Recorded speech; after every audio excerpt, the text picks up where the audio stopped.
la medida que vamos avanzando en el contenido del estudio bíblico maravilloso, nos encontramos con la apasionante vida de nuestro padre, el patriarca Abraham. Abraham, Isaac y Jacob. Un origen, Mesopotamia. Tare, el padre de Abraham. Bienvenidos a este tiempo especial de Torá al Instante.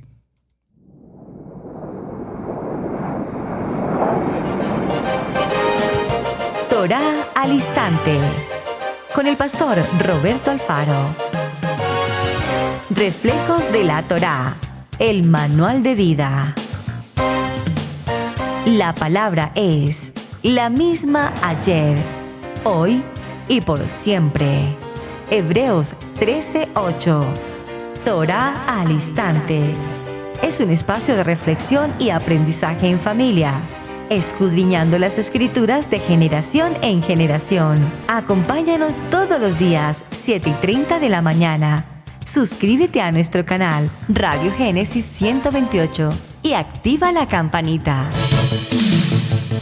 Torá al Instante.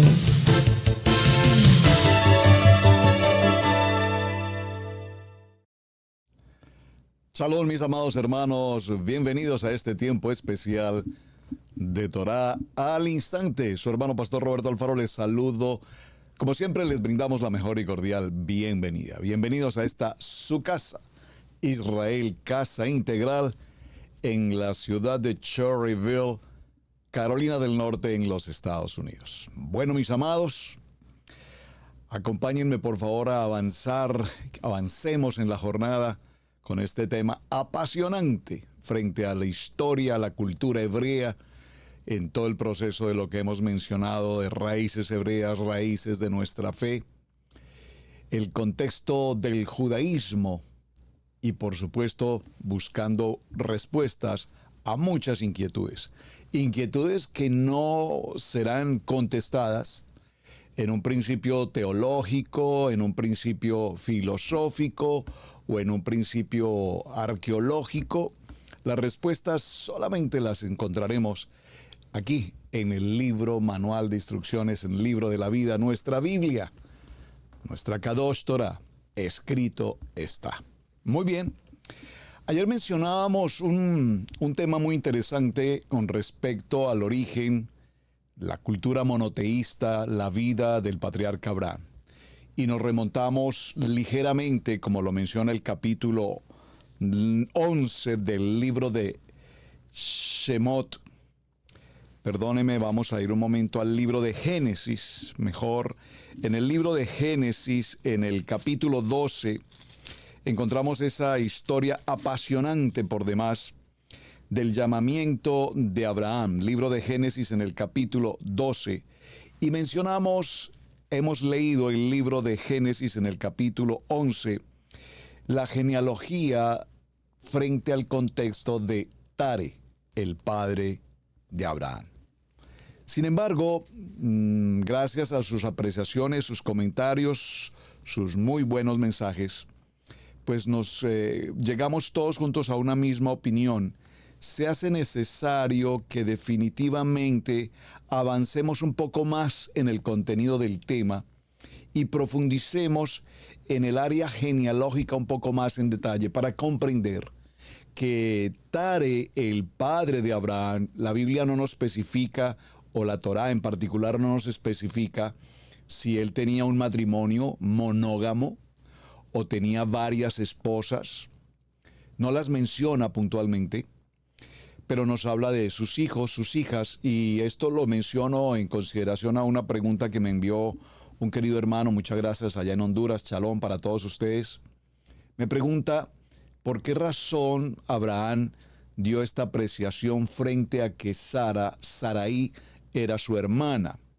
¿Estaba mintiendo Abraham? Bueno, sobre este tema en la enseñanza, en la Parashá Lech Lecha, hemos enseñado varias cosas interesantes y hay algunas opiniones encontradas. Sin embargo, la más práctica en el buen nombre y en el buen sentido de lo que Abraham expresó, concluye que Tare, entre sus hijos Abraham, Nacor y Aram, tenía, además de estos hijos de una misma esposa, una misma mamá, otros hijos. Y muy probablemente dentro de esos otros hijos, repito, con otra esposa u otras mujeres, podríamos considerar que evidentemente Sarai era una medio hermana, es decir, de un mismo padre en diferente mamá. Esta ha sido, digamos, como la opinión más cercana que se tiene frente a este contexto. En tal sentido, cuando Abraham se encuentra con el rey Abimelech y le pregunta, ¿por qué me dijiste esto, que no era tu esposa, sino tu hermana? Realmente no se trata de que Abraham estuviese mintiendo frente al contexto de lo que había dicho, sino que evidentemente se trataba de su hermana por parte de papá. Ahora, ya que entré aquí al tema y lo quiero aprovechar para mencionarlo ya mismo, he recomendado en programas anteriores un libro llamado La historia de la familia, la propiedad y el Estado. Es un libro muy interesante, búsquelo por favor, creo que lo puede descargar incluso por PDF, debe estar disponible en internet. La familia, la propiedad y el Estado, Federico Engels. ¿Y por qué lo menciono? Porque cuando leemos ese texto, y lo leí hace muchos años, unos cuantos años, de hecho en el siglo pasado, leí este libro y me costó muchísimo entender, demasiado realmente reconozco, me costó mucho entender, cuando se nos habla del principio de la familia Punalúa, recuerdo en esa historia, en el que existía vida familiar, núcleo familiar, pero dentro del proceso de papá, mamá, de hogar, de familia, de matrimonios, se daban relaciones consanguíneas, es decir, entre hermanos, entre primos, entre tíos, es decir, entre familia, entre parientes. Y de esta manera el libro trata de explicar cómo se origina toda la descendencia y la multiplicación de miles de familias hasta nuestros días. Ahora, ¿por qué menciono esto y por qué pensamos entonces que para el tiempo de Abraham, el tiempo de Tare, cuando se ocurría este tipo de circunstancias, como que era su media hermana, cómo podía en el tiempo de hoy, cómo podía Abraham haber tenido matrimonio, intimidad con su media hermana, su hermana? Repito, la historia, si leen el libro encontrarán algo muy interesante. Pero literalmente en lo que leímos ayer vimos cómo igual nos menciona el caso del hermano de Abraham, en el caso particular de Nacor, y menciona que se casa con Milca e inmediatamente nos dice hija de Harán, es decir, hija del siguiente hermano. Por lo tanto, Milca y Nacor son tío y sobrina. Muy interesante. Muy interesante porque también en algunos textos, ustedes recordarán esto mucho más adelante en la historia, cuando Lot, el sobrino Lot, es apresado, Abraham menciona cómo se debe llevar a cabo el rescate de su hermano Lot, cuando realmente no era su hermano en el sentido literal, era su sobrino, pero él se refiere a su sobrino en este caso como su hermano. Para parafrasearlo y ponerlo en un texto un poco más simple con el contexto del siglo XXI, pues hablo de mi hermano en el sentido de la congregación, hablo de mi hermano, el pastor, que es mi hermano, el líder de alabanza, el adorador, los congregantes en nuestra casa, Israel Casa Integral, son mis hermanos. No somos familia consanguínea y de hecho mucha gente nos lo pregunta con ocasión cuando vamos a alguna parte y preguntamos o nos preguntan por alguien y yo puedo decirle a un hermano en Bucaramanga, un hermano en Colombia, en cualquiera de las ciudades o aquí en los Estados Unidos, cuando visitamos algún lugar y hablamos con alguien y digo, este es mi hermano, la gente pregunta, ustedes son familia. Sí, somos familia en Mashiach, somos familia en la Torá, somos familia, no consanguínea, pero somos la familia, la casa de Israel. Bueno, esto era un pequeño paréntesis hasta que, completemos el pequeño paréntesis y acompáñenme de paso inmediatamente al libro de Levítico en el capítulo 18. libro de Vayikra, Levítico, en el capítulo 18, porque aquí inmediatamente el texto nos lleva a hacer una corrección a esa formación. Si miramos el libro de Federico Engels hablando del origen de la familia, la propiedad privada y el Estado, y nos empieza a hablar de las relaciones entre hermanos, entre familias, entre todas las relaciones consanguíneas posibles. Entonces, Levítico, el libro de Vayikra, nos hace un ajuste jurídico, legal, bíblico, kadosh, frente al tema. Y nos dice actos de inmoralidad. Libro de Levítico, capítulo 18, gracias por tomar nota. Y nos dice en el capítulo 18, habló Adonai a Moshe diciendo, habla a los hijos de Israel, ya hemos hecho esa claridad, y diles, yo soy Adonai vuestro Elohim. Por favor, a propósito de Elohim, entre tantos paréntesis, es importante que tengamos presente que la expresión Elohim en el original hebreo habla de un plural. ¿Y por qué hago mención a esto? Porque ya vamos a ver con un poco más de detalle si el tiempo de Tare en Mesopotamia, en Ur de los Caldeos, cuando él hablaba de su Dios, hablaba de dioses en el sentido literal de los dioses típicos de Mesopotamia, Asiria, Nínive y demás. Si habla de dioses en el sentido de Elohim, cuando se pronuncia Elohim en un sentido plural, es importante que lo tengamos presente. Yo soy Adonai vuestro Elohim. No haréis como hacen en la tierra de Egipto, en la cual morasteis. Dice, ni haréis como hacen en la tierra de Canaán, a la cual yo os conduzco, ni andaréis en sus estatutos.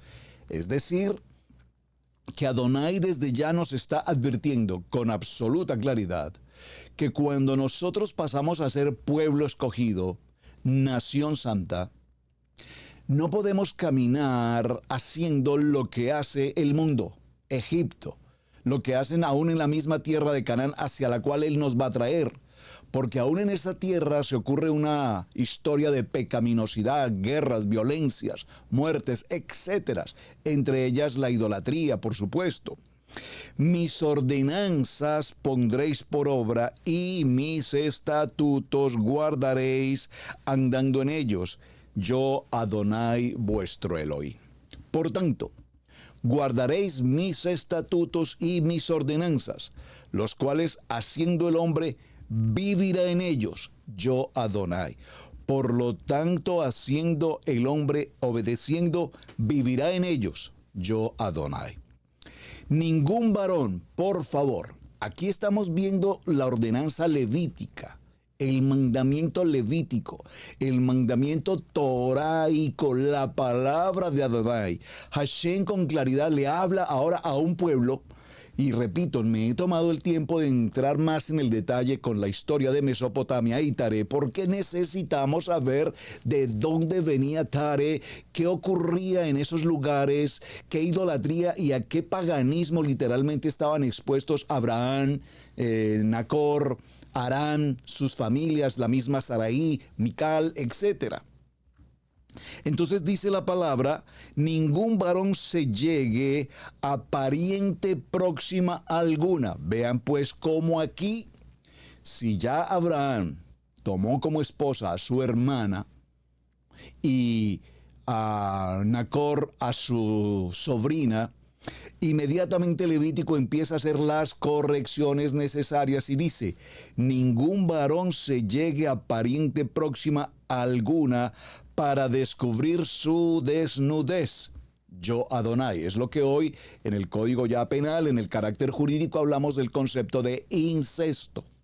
Sin embargo, pues ustedes saben que hoy cuando este tipo de perversión sexual ocurre entre familias donde padres literalmente abusan sexualmente de sus hijas o viceversa, aún mujeres de sus hijos, etcétera, o en general los conceptos del género de hoy, estamos hablando de este delito penal del incesto. La desnudez de tu padre o la desnudez de tu madre no descubrirás. Tu madre es, no descubrirás su desnudez. La desnudez de la mujer de tu padre no descubrirás. Es la desnudez de tu padre. La desnudez de tu hermana, hija de tu padre o hija de tu madre, nacida en casa o nacida fuera, su desnudez no descubrirá. Es decir, que aquí nos está hablando de una hermana consanguínea de papá y mamá o una hermana nacida fuera, es decir, una media hermana nacida en el caso de otra mujer. La desnudez de la hija de tu hijo, la desnudez de la hija de tu hijo o la hija de tu hijo, de tu hija, su desnudez no descubrirás porque es la desnudez tuya. La desnudez de la hija de la mujer de tu padre, engendrada de tu padre, tu hermana es, su desnudez no descubrirás. Bueno, no vamos a leer todo el texto, pero por favor observen con detalle cómo aquí ya nos relata, repito, con precisión, el aspecto de la integridad y de la no unión sexual entre familia sanguínea. La desnudez del hermano de tu padre no descubrirás. Aquí estamos hablando en el caso de sobrinos, etc. La desnudez de tu nuera no descubrirás. Observen aún este punto. La desnudez de tu nuera no descubrirás. Es mujer de tu hijo, no descubrirás su desnudez. La desnudez de la mujer de tu hermano no descubrirás. Es la desnudez de tu hermano. La desnudez de la mujer y de su hija no descubrirás. Es decir, de las sobrinas, de las nietas. No tomarás la hija de tu hijo ni la hija de tu hija para descubrir su desnudez. Son parientes y esto es maldad. No tomarás mujer juntamente con su hermana para hacerla su rival, descubriendo su desnudez delante de ellos en su vida. Muy bien. Quise hacer este pequeño paréntesis e importante paréntesis para que vayamos comprendiendo si en este caso particular Abraham tomó a su hermana. Obviamente las normas, la moralidad o los principios o la ordenanza de los tiempos lo permitía. Espero haber hecho claridad a la inquietud que me presentó mi querido hermano. Muy bien. En ese mismo orden de ideas vamos a continuar y les pido por favor, aquí en internet usted haga una búsqueda ahí en su computadora, busque por favor en su ordenador el origen genealógico de Abraham. Le aparecerá seguramente un cuadro. Si usted no logra conseguirlo o se le dificulta hacerlo, escríbame por favor aquí en el chat o envíeme un correo electrónico y yo le enviaré los cuadros respectivos donde aparecerá toda la genealogía necesaria que usted quiere encontrar respecto al tema que estamos tratando. Con esto quiero significar, mis amados hermanos, que es muy importante que conozcamos respecto al aspecto genealógico. El aspecto genealógico de dónde se origina la historia de Abraham, la historia de cada uno de los patriarcas y de esta manera podamos entender con mejor claridad qué pasaba allí en Ur de los Caldeos. Lo primero que quiero que tengamos presente es, a partir de Noach, para hacerlo más práctico, a partir de Noach, en la genealogía de Noach, vamos a encontrarnos. A ver si puedo revisar un poco mi cuadro. Aquí lo tengo frente mío. Lo repito, se los puedo compartir con el mayor gusto. Dice, varón justo, perfecto en sus generaciones. Estoy en el libro de Génesis, Bereshit, capítulo 6, verso 9. Y allí en este texto nos dice y nos habla de Noach, Génesis, capítulo 5, verso 28. Muere a los 950 años, 350 años después del diluvio. Según lo narra Génesis capítulo 9, verso 28. Era Noé de 600 años cuando vino el diluvio. Génesis capítulo 7, verso 6. Era el mes segundo a los 17 días y entraron en el arca 8 personas. Nos lo dice el texto de Génesis capítulo 7, verso 11. A la edad de 500 años, Noé engendró a Sem, a Cam y a Jafet. Muy importante, Génesis capítulo 5, verso 32. Ahora bien, vamos a enfocarnos un momento y lo voy a hacer en una lectura práctica. Repito, si usted necesita el cuadro, con el mayor gusto yo se lo envío. Porque está muy bien presentado, además muy práctico. Sem, Génesis capítulo 6, libro de Génesis, en el capítulo 6, libro de Génesis. Ustedes no se imaginan qué pasó. Se me desprendió una página de mi Biblia más antigua que amo, mi Biblia con la que siempre trabajo. La pegué, la arreglé, la pegué, pero la pegué en un lugar equivocado. Entonces pegué a Génesis en el libro de Éxodo. Y ya ustedes se imaginarán lo que está ocurriendo aquí. Pero bueno, ya arreglaremos esa situación. Génesis, vamos a ir al capítulo 6 de Génesis, Bereshit, en el verso 10. Solo para mencionar brevemente lo que ocurre aquí con Sem. Dice la palabra en el verso 10, y engendró Noé 3 hijos, Sem, Cam y Jafet. Y se corrompió la tierra delante de Adonai, estaba la tierra llena de violencia. Y miró Adonai la tierra, y he aquí que estaba corrompida por toda carne, había sido corrompida su camino sobre la tierra. Dijo pues a Noé, he decidido el fin de todo ser. Aquí vamos a hablar entonces del concepto de lo que fue el diluvio. De la historia de Sem, entonces vendrán a su vez hijos, siendo Sem ese primogénito, como lo dice el libro de Génesis. Vamos allí al capítulo 10 y en el verso 21 nos confirma y nos dice, también le nacieron hijos a Sem, padre de todos los hijos de Eber y hermano mayor de Jafet. Y aquí viene la historia. Están Elam, Arfacat, Asur, Arán, Lut. De Arfat vendrá Sala y aparecerá por primera vez este nombre importantísimo, Eber. Eber, que tiene que verlo con lo que será el hebreo, Eber. Eber es quien de hecho funda las escuelas académicas de Torá. De Eber aparecen 2 hijos, Peleg y Joctán. Vamos a hacer la ruta en la guía de Peleg. Después de Peleg aparecerá Reú. De Reú, Serug. Préstele mucha atención por favor a estos nombres, porque creo que los hemos pasado muy desapercibidos y son extraordinariamente importantes para que comprendamos la cultura hebrea y para que comprendamos mejor la vida de Abraham y para que entendamos la importancia de la vida de Tare. Es que a Tare lo hemos pasado un poco desapercibido, solamente decimos o lo referimos como Tare, pues sí, el padre de Abraham, pero un momento, porque en Tare está ocurriendo algo extraordinariamente importante. Ya lo veremos en el camino. Entonces voy a repetir, después de Eber aparecerán 2 hijos, Peleg y Joctán. De Peleg vendrá Peleg, luego Reú, Serug, Nacor y Tare. Hasta aquí vamos en la genealogía. De Tare vendrá Abraham, Nacor y Aram. De Abraham, en su vida matrimonial, en su hogar formado con Sarai, vendrán por supuesto entonces por parte de Sarai, Isaac, y por parte de Agar, la concubina, aparecerá Ismael. Aquí también es importante, y lo voy a mencionar, entender, porque esa es otra pregunta que con mucha frecuencia se hace. ¿Por qué razón Abraham tuvo un hijo con Agar? Bueno, ya conocemos la esterilidad de Sarai, y ante la imposibilidad de que Sarai pudiese tener hijos, entonces la costumbre de la época, válgalo para decirlo así, sería seguramente una costumbre de tradición de Mesopotamia.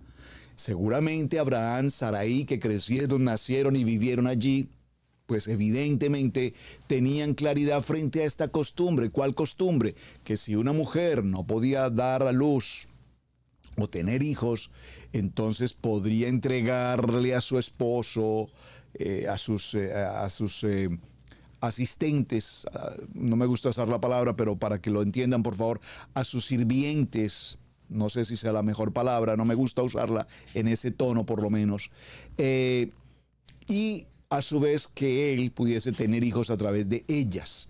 De tal manera qué fue lo que ocurrió con Agar, y todos conocemos la historia. Agar, por supuesto, una princesa también. Recordemos que cuando vino el tema de Abimelech, cuando tomó a Sarai como hermana de Abraham, y después encuentra que su esposa, entre todas las cosas y pertenencias que Abimelech entrega a Abraham, están, lo vimos, camellos, ovejas y todas las comodidades, entre ellas a su hija Agar.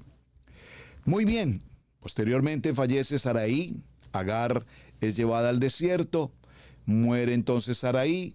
Después de ese tiempo, nuevamente Abraham ahora tiene hijos con otra mujer, Setura. De Setura entonces vendrán Sinrán, Jobsán, Medán, Isbac, Madián y Súa.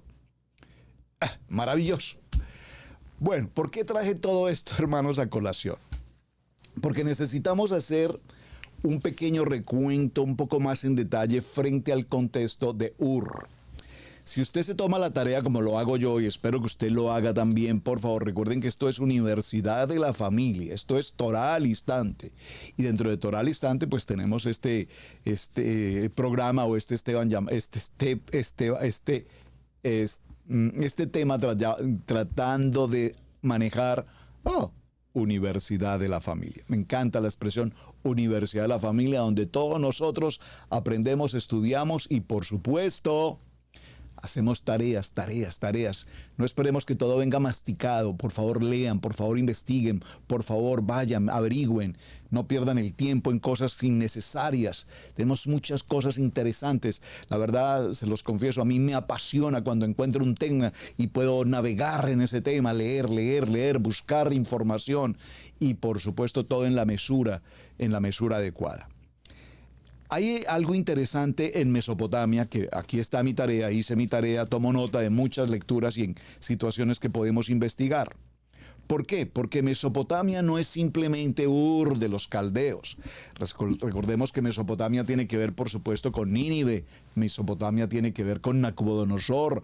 Mesopotamia tiene que ver con una serie de eventos extremadamente importantes, como cuáles, por ejemplo, con las tablillas, la primera forma de escritura a través de pictografía, y un poco más adelante la escritura cursiva, algo extraordinario importante de Mesopotamia. Astrónomos estudiaban con absoluta precisión el concepto de los astros. De allí vendrá entonces el concepto de la astrología. Fueron aquellos hombres que se dedicaron particularmente a manejar el concepto de la agricultura hasta nuestros días, aprovechar los regadíos de los ríos como el Tigris, como el Éufrates y demás. La agricultura era una base fundamental, y de manera especial trabajaron en el concepto de las matemáticas con un éxito extraordinario, de donde vendrá el álgebra, de donde vendrá cálculo, de donde vendrá el concepto sexagesimal, ya hablaré un poco sobre esto, de donde vendrán el sistema de los ángulos que conocemos hoy, ángulos de 45, ángulos de 90. Estos hombres tenían un avance científico, un avance cultural extraordinario, y de hecho debemos reconocer que era una cultura, como ya lo vimos, politeísta porque conocían de estos conceptos de astronomía, de astrología, y por supuesto adoraban a ese tipo de dioses. Pero hay algo interesante, lo que se conoce como la cerveza más antigua de la humanidad hasta nuestros días conocida, fue preparada precisamente allí, en Mesopotamia, y fermentada a través de la cebada. Ahora, también encontramos que eran extraordinarios arquitectos, empezaron a desarrollar un estilo de estructura, adobe, piedra, materiales consistentes para la construcción, y esta arquitectura alcanzó, si puedo decirlo, construcciones tan elevadas, tan importantes. De hecho, la arqueología de hoy establece y comprueba, repito, lo que estamos mencionando. Los pictógrafos, los mapas. Ayer hicimos una pregunta y fue: ¿cómo, en qué momento, de qué manera Abraham, estando en Aram, recuerden, estando en Aram, después de la muerte de su padre, y frente a una circunstancia de hambruna extremadamente fuerte, Abraham toma una decisión, y es viajar a Egipto. Recuerdan, lo vimos ayer, el texto en Génesis así lo narra. Y viaja a Egipto, y yo les preguntaba, ¿ustedes han considerado cuántos kilómetros o millas debía recorrer Abraham desde el lugar donde se encuentra en Harán hasta el Egipto?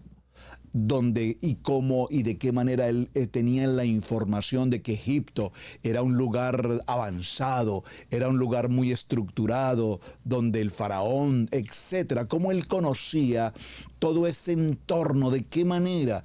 No tenía el navegador, no tenía el internet, no tenía las facilidades que podemos tener hoy de transporte aéreo, terrestre, marítimo, como fuese, no tenía esas facilidades, pero sin embargo se desplaza por más de 1000 kilómetros. Y la pregunta es, ¿cómo se guiaba?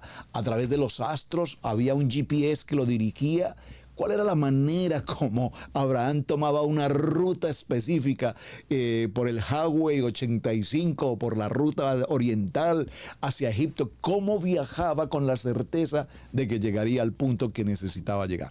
Pues la respuesta la encontramos aquí en la historia de Mesopotamia, porque los mesopotámicos fueron los primeros cartógrafos y se tiene conocimiento de que las obras de cartografía, es decir, de mapas, de rutas, de carreteras, de caminos, si lo puedo usar en esa expresión, que los mesopotámicos elaboraban, eran tan extraordinarias y tan fieles como las que tenemos hoy. Eran extraordinariamente justas, correctas. Yo recuerdo mis primeros años, hace 25 años, nuestros primeros años en esta nación, en América, si para aquel entonces que no existía el famoso GPS que tenemos para hoy.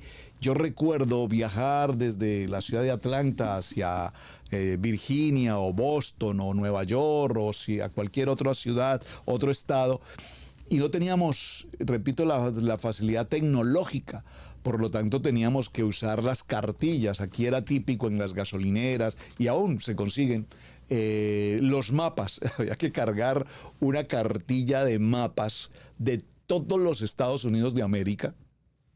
Cuando viajábamos, voy a procurar traerles uno para el programa y presentárselos, pero bueno, no sé, me imagino que en los países existe en todas partes. Aquí en América era, repito, muy típico entrar a las gasolineras. Una vez salíamos de viaje, lo primero que había que hacer era ir a la gasolinera, bueno, proveer gasolina, por supuesto, pero comprar el mapa con la ruta, vamos a decir, repito, Miami, Nueva York, y esa ruta era extraordinaria. Nos marcaba con precisión las posibilidades. Puedes viajar por el 95 norte, puedes viajar por el 85 norte, puedes viajar en tal sección, separarse por la carretera 40 Lis, etc. Y aún en los puntos más en detalle, cuando ya llegábamos a la ciudad puntualmente, si era en Nueva York, en el corazón, en la Gran Manzana, había un mapa todavía mucho más detallado que nos decía la Quinta Avenida, la Roosevelt, por cuál parte entrar, cómo cruzar el puente. Era increíble. ¿Cómo lo hacíamos? Mediante mapas. Pues exactamente lo que hacemos bueno, eso ocurría en el siglo XX, pero ahora en el siglo XXI también. Muchas veces tenemos que usar el mapa. El navegador tiene mapas extraordinarios. Creo que encontramos la respuesta. No cabe la menor duda que Abraham era un conocedor de esa cartografía de Mesopotamia. Por lo tanto, él seguramente llevaba sus libros de mapas absolutamente establecidos. Adonai le dijo, ve a una tierra que yo te mostraré. Y no necesitarás mapa, yo te voy a guiar. Pero cuando él decidió ir a Egipto, que sería una pregunta interesante, miren, se me acaba de ocurrir, sería una pregunta interesante. Adonai le permitió, le autorizó, le confirmó a Abraham que debía ir a Egipto. Sería interesante porque recordemos que apenas para este tiempo Abraham estaba escuchando la voz de Dios. La cosa, para decirlo de una manera sencilla, Abraham fue a Egipto. Y repito, ya encontramos la respuesta. Habían mapas porque los sumerios o los caldeos o los mesopotámicos Eran extraordinarios cartógrafos. ¿Qué más encontramos? No solamente esa cartografía que incluso viene a 2600 años antes de Mashiach.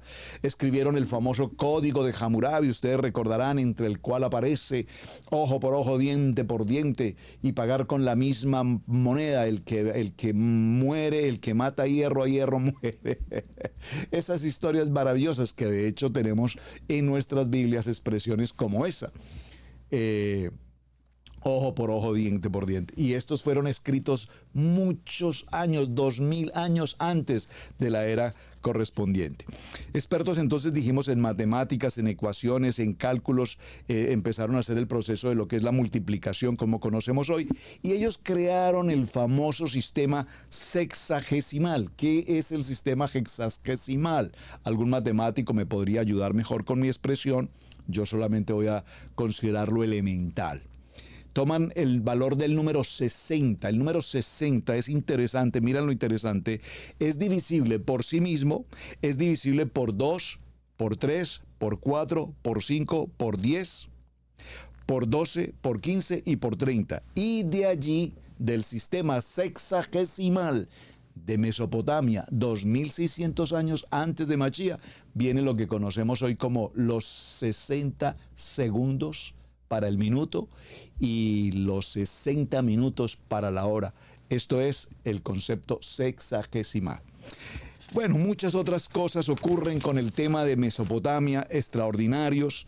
Eran extraordinarios músicos, por lo tanto, ya ellos prepararon sus primeros elementos o instrumentos musicales como tambores, instrumentos de viento y la lira sumaria, que es extremadamente reconocida e importante hoy.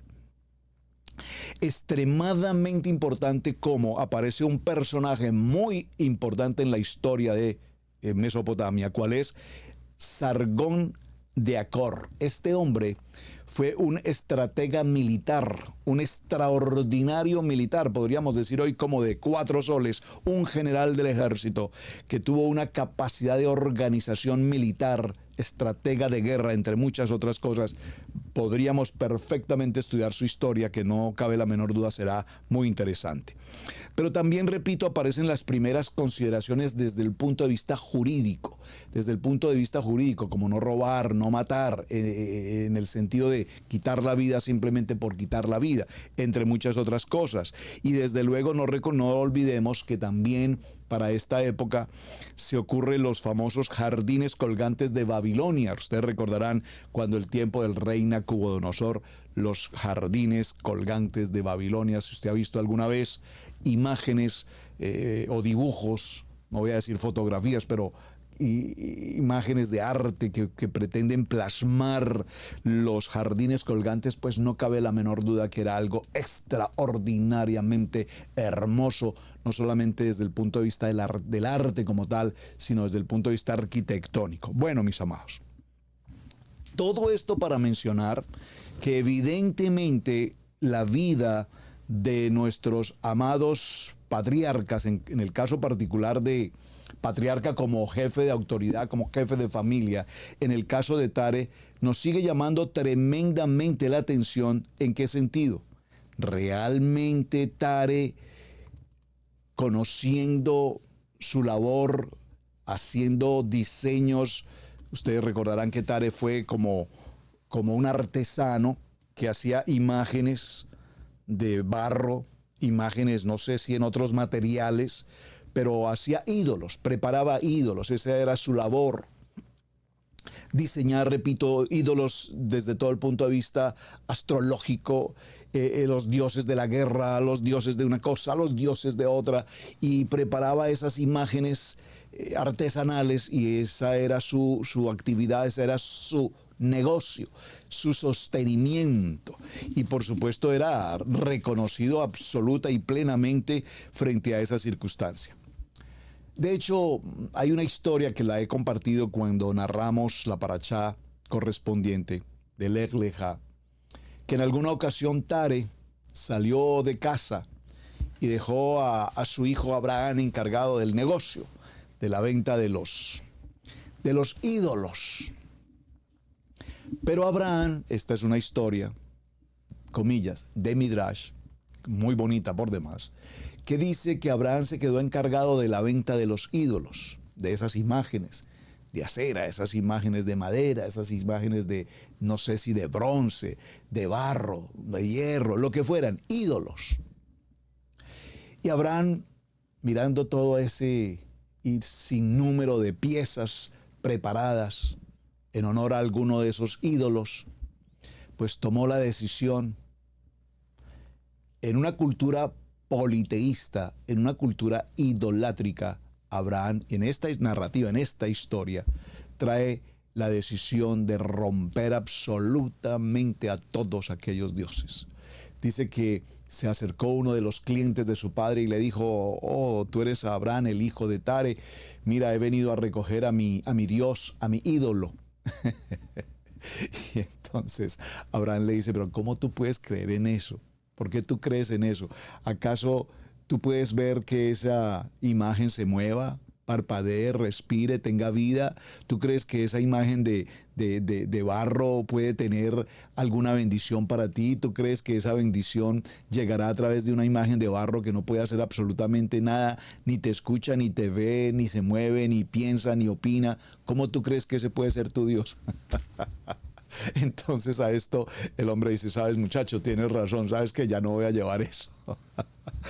Decide entonces destruir todas las imágenes de barro, y al regresar su padre,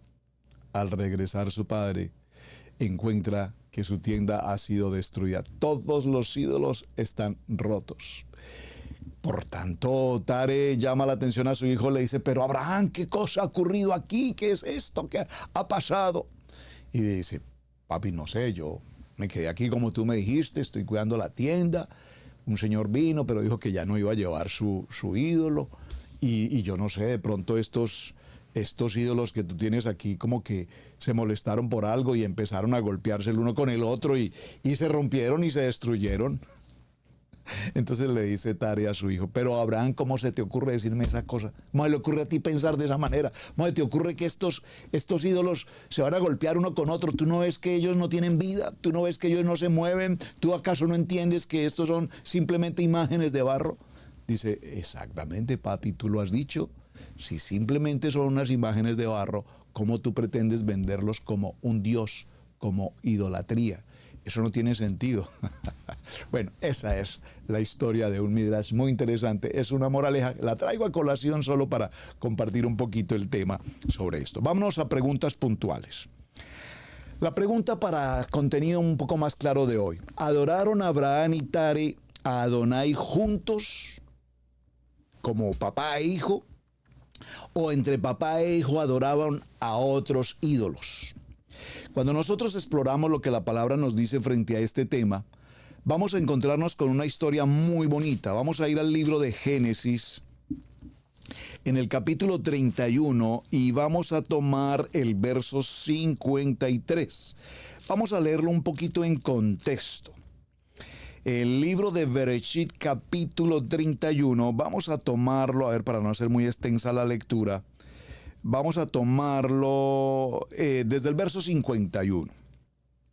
Dijo más Labán a Jacob. Aquí estamos hablando de Labán, recuerdan, el hermano de Rebeca, Labán, el tío de Jacob. Recordemos que Labán es hijo de Betuel, muy importante, muy importante. Dijo más Labán a Jacob: he aquí este majano, y he aquí esta señal que he erigido entre tú y yo. Testigo sea este majano y testigo sea esta señal, que ni yo pasaré de este majano contra ti, ni tú pasarás de este majano, ni de esta señal contra mí para mal. Atención al verso 53, por favor, préstele mucha atención. Yo sé que este texto ustedes lo han leído en muchas ocasiones, pero por favor observen la evidencia. Veamos cómo el texto bíblico nos muestra los detalles que en muchas ocasiones, repito, los pasamos desapercibidos. Verso 53 en el libro de Bereshit, capítulo 31, Génesis 31. Que el Dios de Abraham y el Dios de Nacor juzgue entre nosotros el Dios de sus padres. Aquí la expresión en esta versión nos indica o nos da a entender que el Dios de Abraham y el Dios de Nacor, es decir, de estos dos hermanos, juzgue entre nosotros el Dios de sus padres. Y Jacob juró por aquel a quien temía Isaac su padre. Un momento, Jacob juró no por el Dios de Nacor ni por el Dios de Abraham. Jacob juró por el Dios de Isaac. ¿Están escuchando este texto tan interesante? La pregunta es, ¿Abraham y Nacor, a su vez Tare, tenían dioses o tenían en singular, tenían el Elohim, un plural, dioses, o tenían a Adonai como Dios? Entonces, en este análisis que estamos haciendo, vemos cómo hay varias traducciones en las cuales se traduce del hebreo literalmente Nacor, hermano de Abraham, y su padre Tare. Cuando Labán pronunció estas palabras, Abraham claramente adoraba únicamente a Adonai. Y la traducción anterior implica que Abraham, Nacor y Tare adoraban al mismo Elohim. Sin embargo, otras traducciones, hablando de Bereshit capítulo 31, verso 53, lo presentan de la siguiente manera. Atención, otras traducciones. Que el Dios de Abraham y el Dios de Nacor, los dioses de sus padres, juzgue entre nosotros. Hablando de ese Dios, repito, en un sentido plural. Cuando miramos estas historias, voy a avanzar porque es un texto muy inmenso, no lo voy a detener en todo el detalle.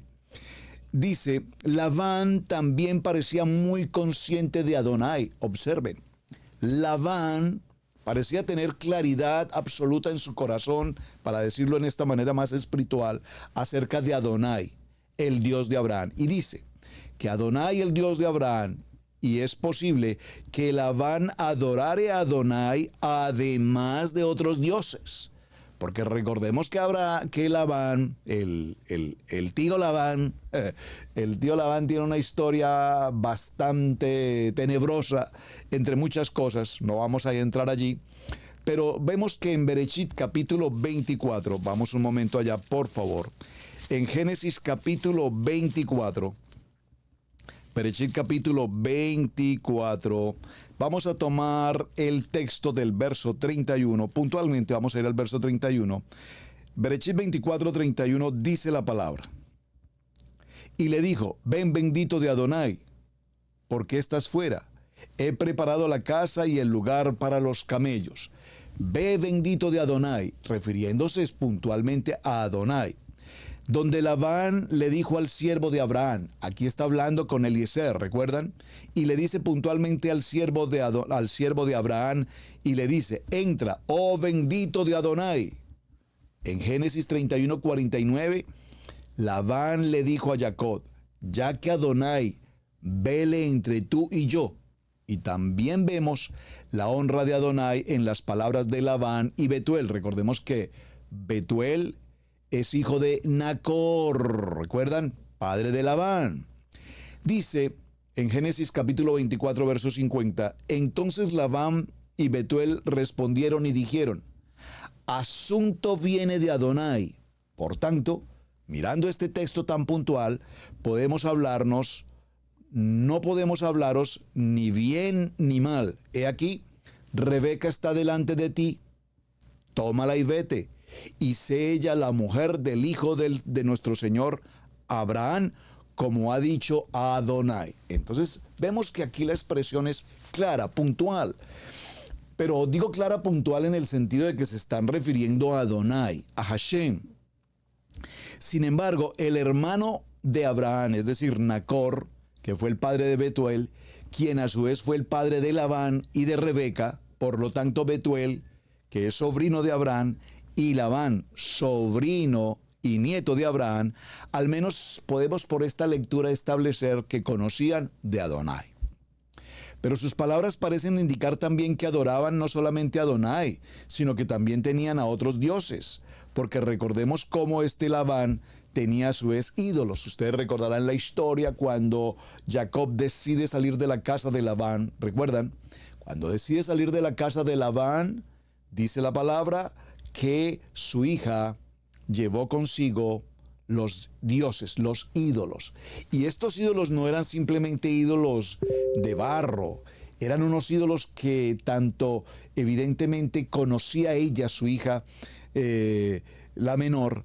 Recordaremos que ella sabía y conocía que esos ídolos tenían un poder, comillas, una magia, una oscuridad que ella conocía con perfección. Por lo tanto, ella, para evitar que su padre les siguiera, les buscara o les hiciese cualquier mal al salir de la casa de Labán, ella se llevó consigo esos ídolos para evitar cualquier otra circunstancia.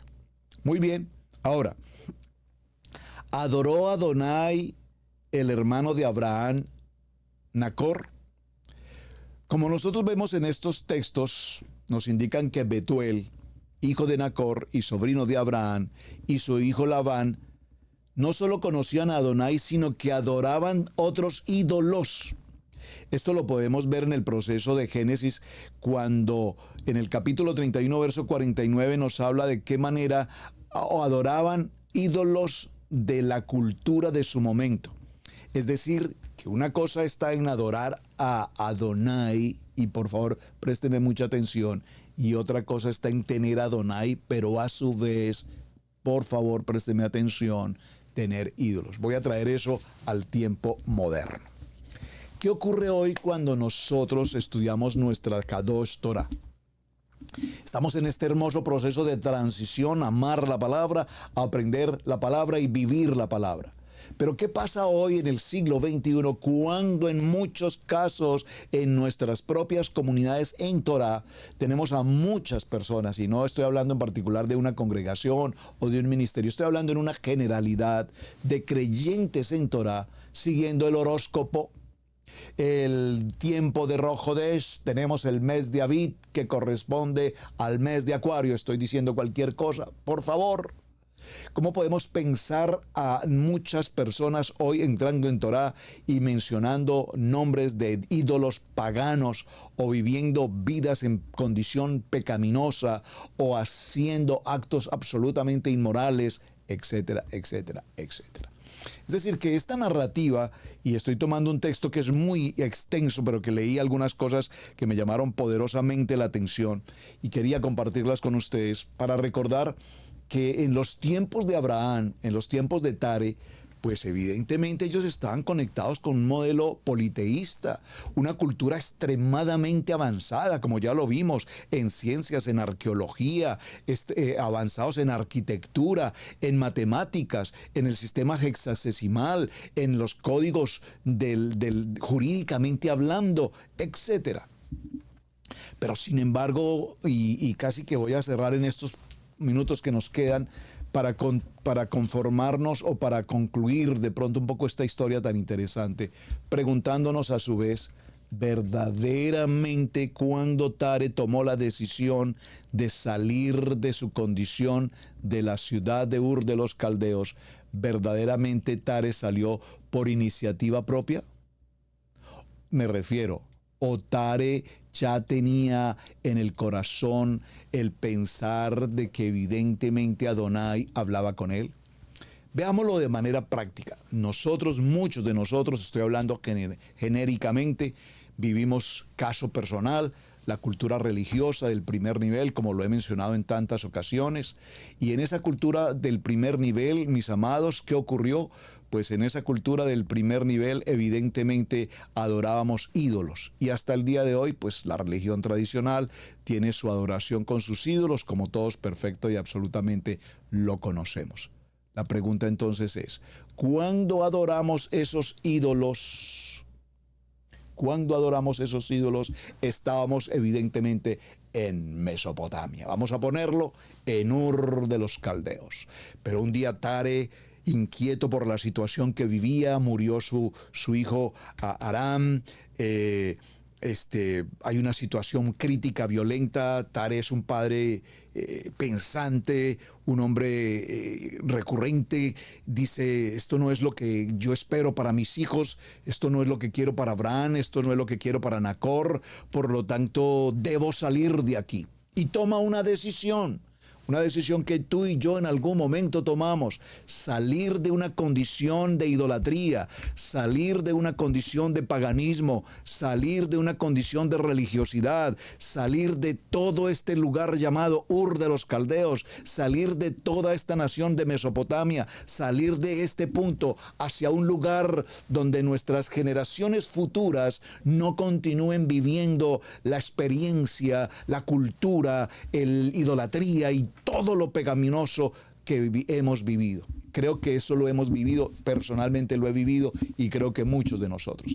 Ahora bien, sale hacia una ruta que encuentra en el camino en Aram, se establece allí, establece a su familia, establece a Abraham, y es allí donde finalmente él muere Tare. Pero tal vez al morir Tare probablemente pensó: por lo menos logré sacar a mi familia de esa situación terrible, violenta, de muerte que vivíamos en aquella zona. Hablando de Ur de los Caldeos. Por lo menos sé que mi familia, mis hijos, mis nietos, mis generaciones futuras vivirán un tiempo mejor.